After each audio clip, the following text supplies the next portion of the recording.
الحمد لله والصلاة والسلام على رسول الله أما بعد فمرحبا بكم جميعا. Louange à Allah, seul éloge et salut à son messager Mohammed, bienvenue à tous. On continue la lecture du tafsir compilé par Cheikh Saadi, rahmahullah, toujours dans Surat Al-Kahf, donc la caverne, dans la montagne, et on était arrivé au verset 23. قال تعالى ولا تقولن لشيء إني فاعل ذلك غدا. Il y a ici une défense, interdiction de la part d'Allah de dire au sujet d'une chose que tu vas la réaliser demain. قال الشيخ هذا النهي كغيره وإن كان لسبب خاص موجه للرسول صلى الله عليه وسلم فإن الخطاب عام للمكلفين. Donc ici c'est une défense adressée initialement au prophète. وَلَا تَقُولَنَّ, ne dis jamais au sujet d'un projet, d'une intention de réaliser quelque chose que tu vas la réaliser demain. Le prophète sallallahu alayhi wa sallam est visé initialement, cependant, bien que la cause de cette défense soit particulière, il n'empêche que la règle, elle, est générale. La portée est générale et concerne toutes les personnes qui sont en mesure d'être concernées, c'est-à-dire pubères et en pleine possession de leurs moyens mentaux. فَنَهَى اللَّهُ أَنْ يَقُولَ الْعَبْدُ فِي الْأُمُورِ الْمُسْتَقْبَلَةِ إِنِّي فَاعِلٌ ذَلِكَ. Donc ce qui est interdit, c'est de dire de manière affirmative et catégorique « je vais faire ceci ou cela demain ». Autrement dit, sans dire « Inch'Allah » من دون أن يقارنه بمشيئة الله وذلك لما فيه من المحذور وهو الكلام على الغيوب المستقبلة. En quoi cela pose problème? C'est que c'est une manière de s'exprimer au sujet de ce qui nous échappe, au sujet de l'avenir, alors qu'on ne sait pas en réalité si on sera en mesure de le faire ou non.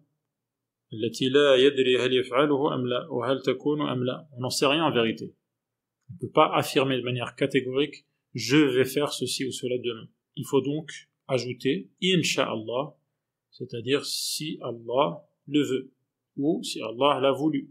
وفيه رد الفعل إلى مشيئة العبد استقلالا.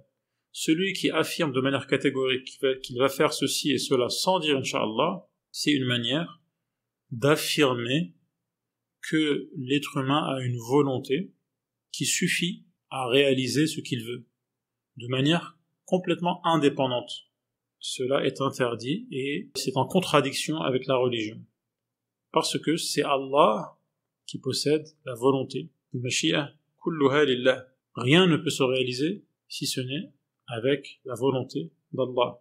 Si Allah ne veut pas qu'une chose se réalise, elle ne se réalisera jamais. Et il n'y a que la volonté d'Allah qui soit indépendante. وَمَا تَشَاءُونَ إِلَّا أَن يَشَاءَ اللَّهُ رَبُّ الْعَالَمِينَ. Nos volontés à nous sont dépendantes de la volonté d'Allah. On ne pourra pas vouloir si Allah n'a pas voulu, car c'est lui le maître absolu de l'univers.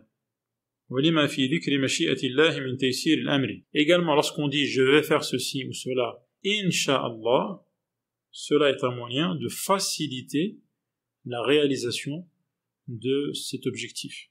Et puisqu'on mentionne le nom d'Allah à ce moment-là, cette volonté qu'on cherche à mettre à exécution sera bénie.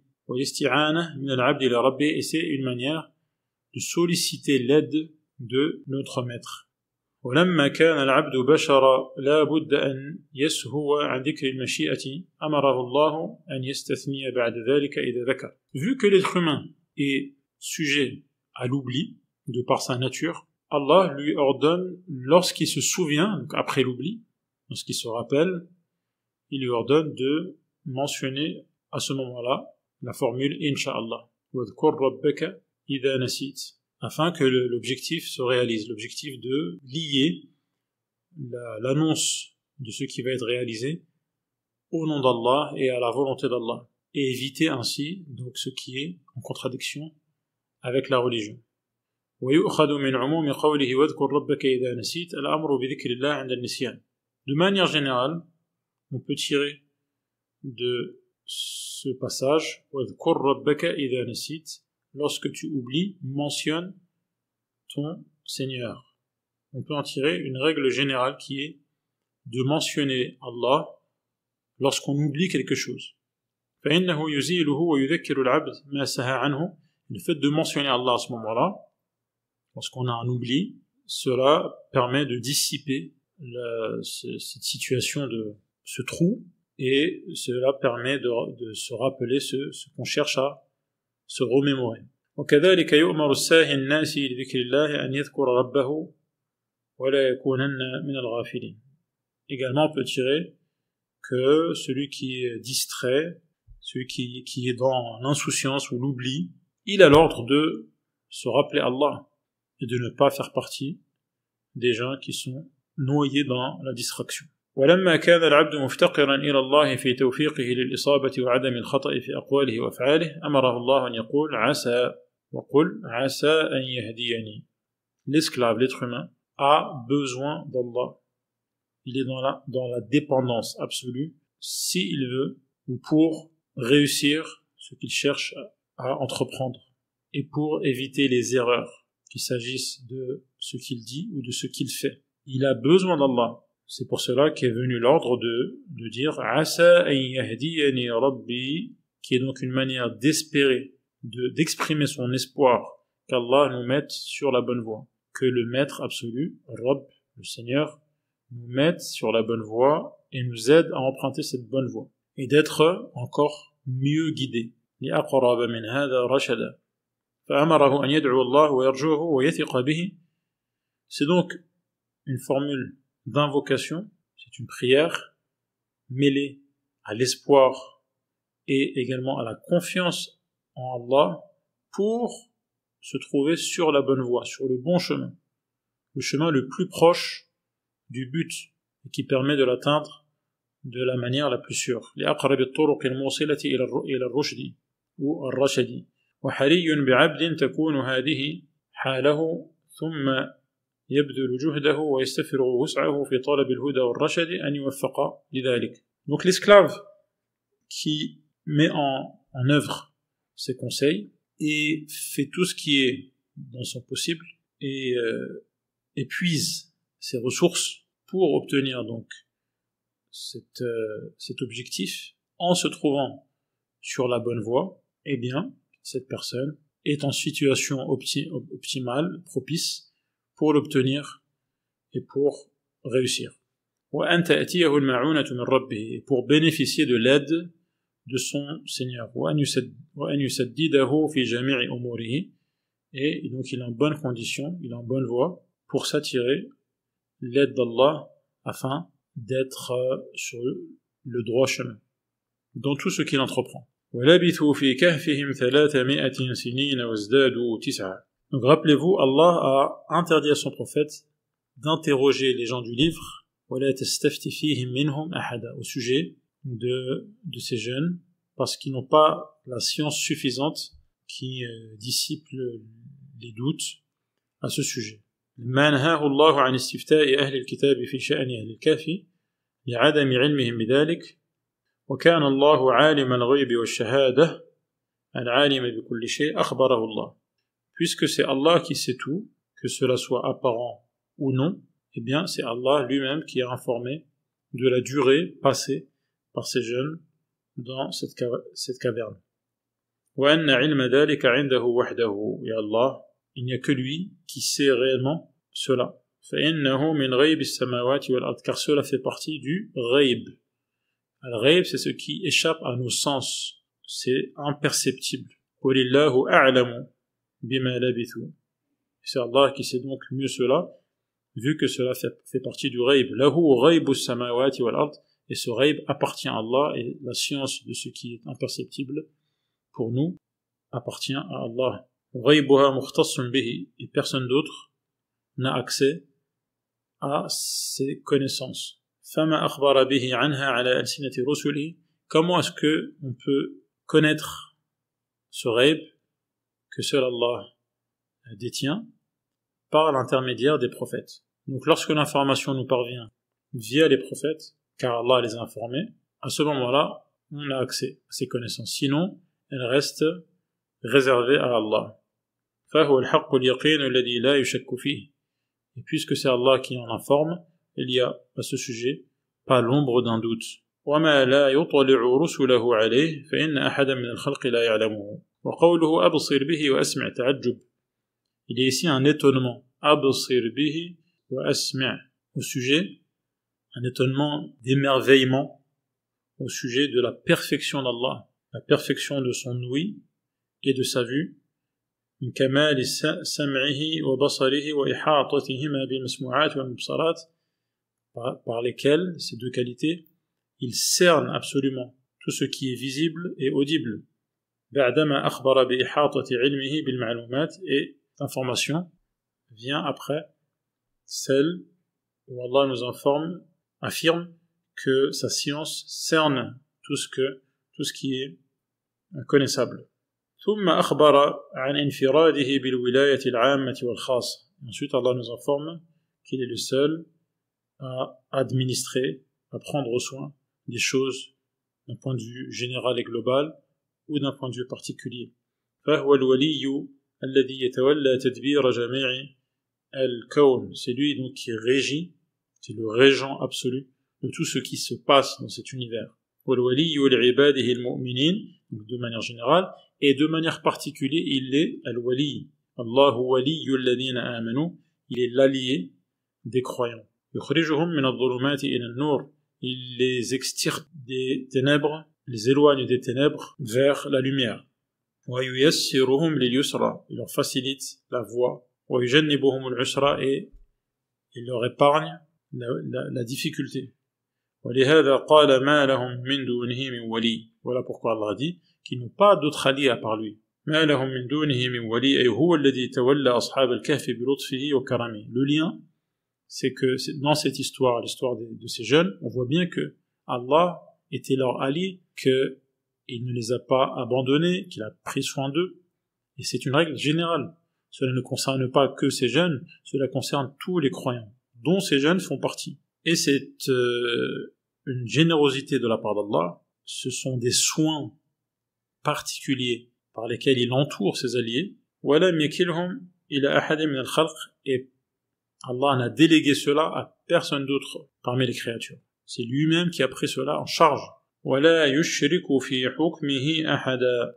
Allah n'associe personne à ses décisions, à ses lois.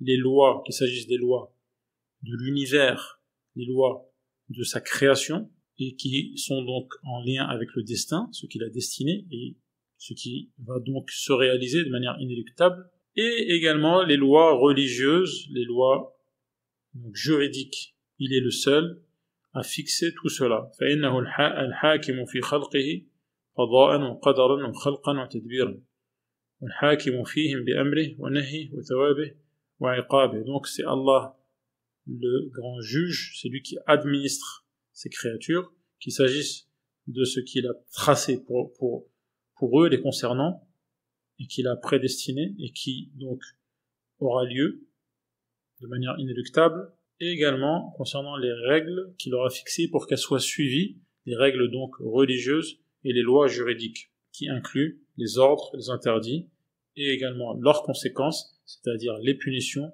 et les récompenses. ولما أخبر أنه تعالى له غيب السماوات والأرض فليس لمخلوق إليها طريق إلا عن الطريق التي يخبر بها عباده.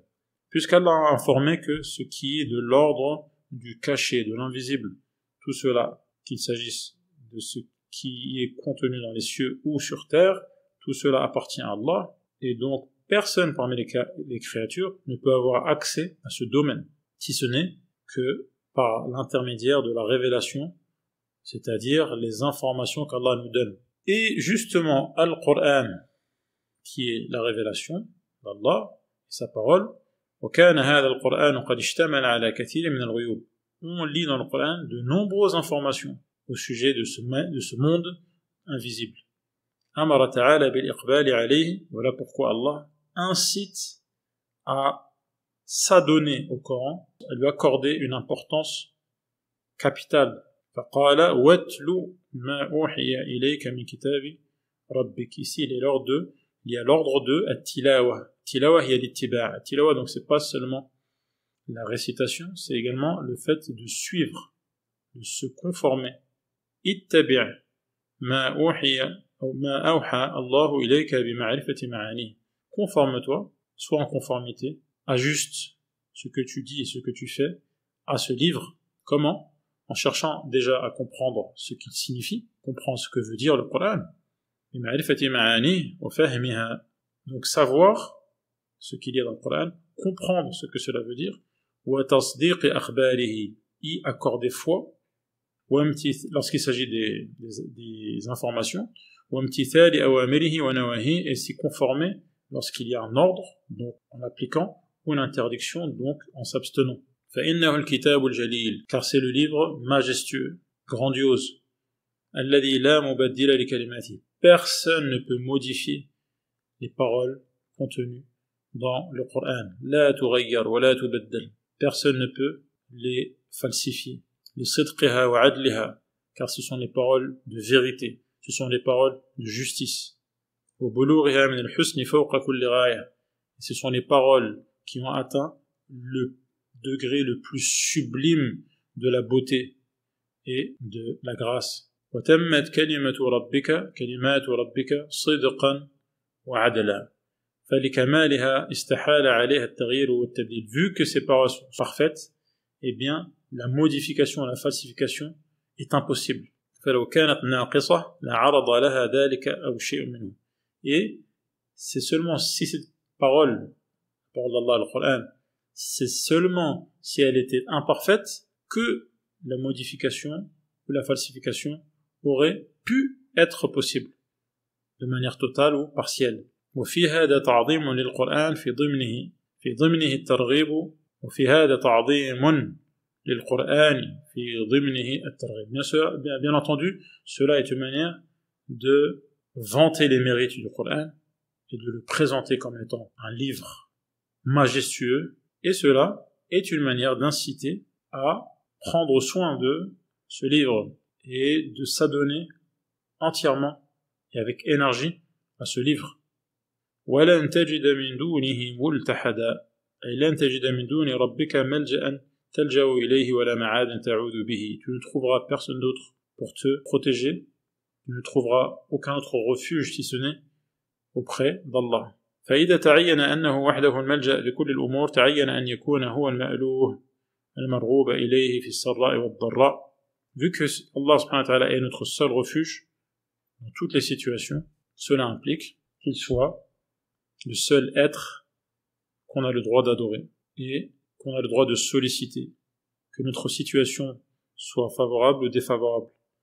Al-muftaqar ilayhi fi jami' al-ahwal. Et c'est de lui que nous dépendons quelle que soit notre situation. Al-mas'oul fi jami' al-matalib. Et lorsqu'on a quelque chose à demander, ce n'est que vers lui qu'on doit se tourner. هذا والله أعلم وصلى الله على محمد وعلى آله وصحبه أجمعين والحمد لله رب العالمين.